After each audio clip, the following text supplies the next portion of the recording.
Guys, aku ingatkan tak ada lagi lah kes-kes return refund hantar barang lain ni guys. Tapi kita dapat lagi satu guys Ni guys barang dia. Dia bagi kita seluar kargo. Okey, kepada abang yang hantar ni, jangan ingat kita tak ada detail Kita dah try bincang dengan dia dah. Kita bagi masa dia 24 jam.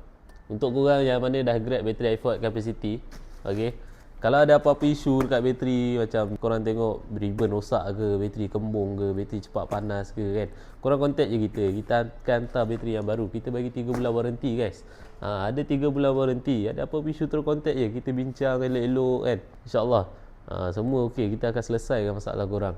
Okey, untuk korang yang mana belum grab bateri iPhone capacity, pergi grab sekarang. Dekat beg kuning, dekat platform lagi satu. Korang nak walk in kedai pun boleh guys So jangan nak buat-buat benda macam ni lagi Yang rugi seller guys. Yang rugi seller. Korang untung. Guys, dah Dah. Yang mana belum grab, pergi grab sekarang. Ciao.